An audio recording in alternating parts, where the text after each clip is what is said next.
Hello and welcome back to ForkU. So this week I wanted to do something a little different. See, I've been working on this channel for a few months now and it's forced me to look at cryptocurrency and blockchain in a way that I've never studied anything in a class or school before. And it's not all rainbows and sunshines when you're researching this industry. You have a lot of aggression on the internet, a general culture of greed, misogyny on social media, and whatever the latest what the f moment is from John McAfee.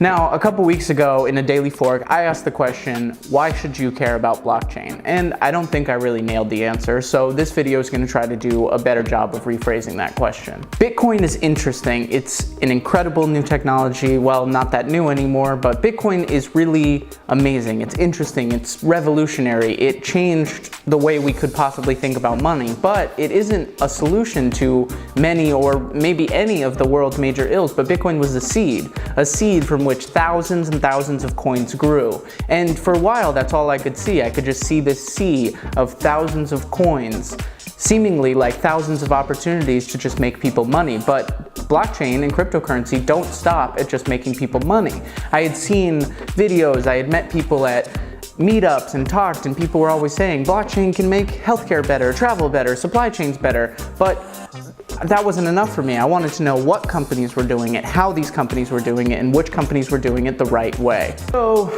today I'm going to be playing the role of blockchain dad. I want to take some companies, hold them up, and tell them I'm proud of you. So here are a number of companies that I think are using blockchain for good. So first up is Consensys. Now Consensys is a company that was formed to harness the power of Ethereum.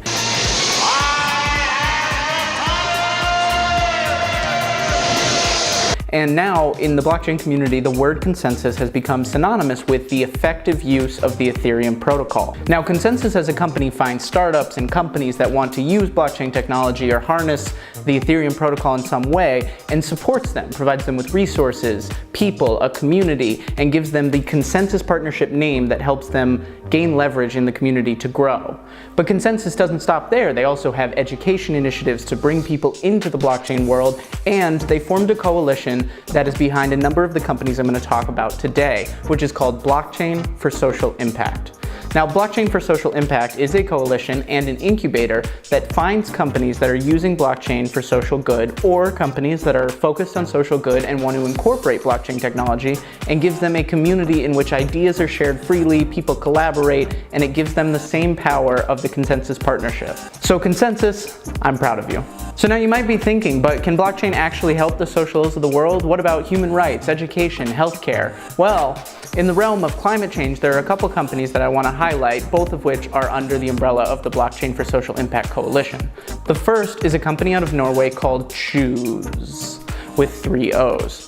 Chooose. So aside from having the greatest little pink monster logo ever, awesome, right?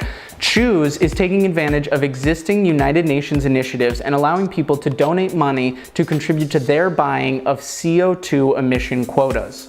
So what are CO2 emission quotas? So when a big corporation that emits a lot of CO2 reaches the max amount that they're legally allowed to emit, they can buy more CO2 quotas and so emit more CO2. But Chooose wants to get around this by buying those CO2 quotas that companies might buy, making it more expensive to be a big CO2 emitter. So in the end, they hope that this will make a financial incentive for companies to be more climate responsible. Chooose and your little pink monster, pretty damn proud of you. The other company that I want to talk about in the realm of climate change is called Cuipo. And their mission is to stop deforestation 1 square meter at a time. So how do they do this? So they sell products that can be redeemed on their website for a tokenized square meter of rainforest, or a Cuipo coin. And their technology runs on blockchain, and they use proof of conservation. So when you buy a product from Cuipo and you redeem the code and save that 1 square meter of forest, you can be assured that that square meter will be saved in perpetuity because of the blockchain.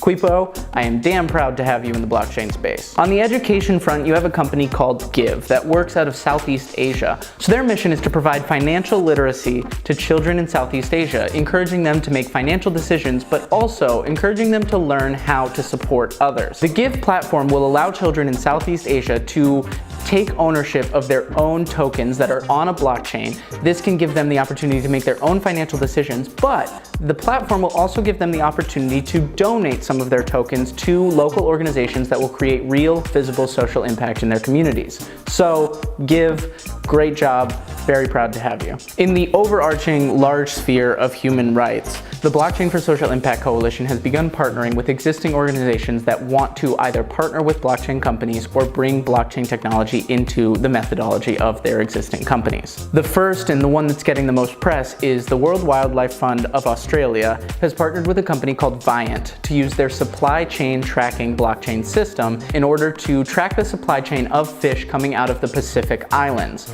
Why? Because then if you have this tracking, you can have somebody who's a consumer at the end buying fish be able to see exactly where the fish came from, that it is the fish it says it is, and most importantly of all, that there was no slavery involved in the harvesting of that fish, which is apparently a rather big problem in the Pacific Islands. Now, the World Wildlife Fund is a fairly old organization, so I'm very proud to see the fact that they're willing to incorporate this new technology in order to increase their reach and effectiveness. And to Viant, I'm very proud that you have a successful blockchain-based technological system that allows the World Wildlife Fund to support their mission. In the area of supply chain blockchain technology, this doesn't stop just at the World Wildlife Fund and fisheries out of the Pacific Islands. You can extend this same supply chain technology to many different corporations, so you can see which corporations are sustainable, which corporations are free of slavery. So this is just the beginning for applications like this. I'm excited to see what comes next. Another human rights-based organization on a smaller scale, but by no means less important, is a company called Miracle Messages. So Miracle Messages is a real tearjerker of a company. Here's a short clip from Miracle Messages. I don't know if it's virtue. Yeah, I know, it's emotional stuff. So Miracle Messages finds individuals in America affected by homelessness, has them record a video reaching out to their long-lost family, and then they use social media investigation to find those family members and reunite the family. And while right now, Miracle Messages is not using blockchain technology, they have recently become a partner in the Blockchain for Social Impact Coalition in order to use blockchain technology to better serve their mission. So Miracle Messages, not only am I proud of you for your inspiring work, but I'm excited to see how you end up using blockchain technology in your mission. In the last year, you may have felt bogged down on more than one occasion by some sort of natural disaster or social ill, and maybe you found that the way that you feel like you can contribute is by donating to charity. But as we found out in the last few years, charities aren't always great. You have way overinflated salaries for CEOs and a lot of abuses of the money that is donated to charities. So how do we fix this? Well, a company called PinkCoin wants to change the way that we donate to charities. They have a wallet in which you can store their coin, Pink. And in this wallet, you can donate a certain percentage of your coins to a different charity. But they don't stop there. They have this system called side staking. And when you side stake one of your donations, it will earn more Pink coins over time so that your donation increases in value simply through the power of blockchain technology. And if you donate up to 1 million coins, which I know for most people isn't possible, but if you were able to donate 1 million or more coins, those coins will earn money through staking in perpetuity. If you go to PinkCoin's site, you can see a list of very clearly laid out explainer videos that tell you exactly how you can set up a wallet and start donating today. So PinkCoin has me blushing with pride.